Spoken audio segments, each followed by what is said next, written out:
Pope Francis' fourth and final encyclical, Dilexit Nos, encyclical letter on the human and divine love of the heart of Jesus Christ, was published on October 24, 2024, on the 350th anniversary of the first apparition of the Sacred Heart of Jesus to Saint Margaret. Pope Francis uses it to call for a rediscovery of the heart as the way towards unity, peace and reconciliation in a world often marked by individualism, social inequalities and technological changes.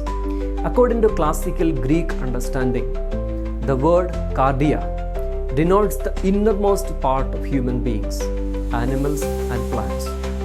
It indicates the human soul and spirit. Thoughts and feelings proceed from the heart and are closely bound to one another. The heart is the place of desire and the place where important decisions take shape. The heart serves to unite the rational and instinctive aspects of a person. According to the Bible, the heart has no place for deceit and disguise. It is a place of sincerity, indicating our true intentions, what we really think, believe and desire. It is a part of us that is authentic, real, entirely who we are. Then, the heart of Jesus, as a symbol of the deepest and most personal source of His love for us, is the core of the preaching of the gospel. His heart shows His sincere love for us, His message and His actions. It reveals His desires and stands He had taken. His love saw the entire humanity as His own. The heart shows the entirety of Christ, revealing that God is closeness, compassion and tender love.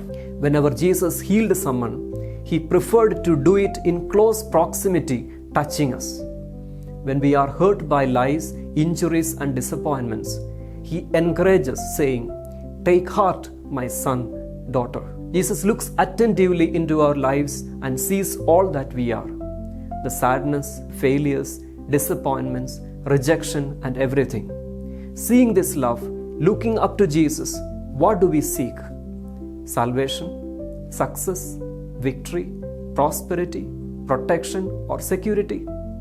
What we must discover is that He has loved us. The heart of Jesus is a natural sign of symbol of His boundless love. Devotion to the Sacred Heart is not the veneration of a single organ apart from the person of Jesus. As we venerate that image, our worship is directed solely to the living Christ in His divinity and His plenary humanity, so that we may be embraced by His human and divine love.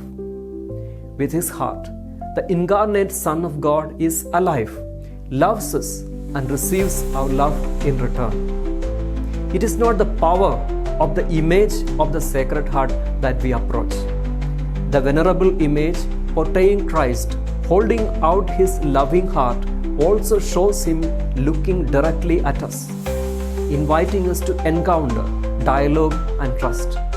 It shows His hands capable of supporting us and His lips that speaks personally to each of us.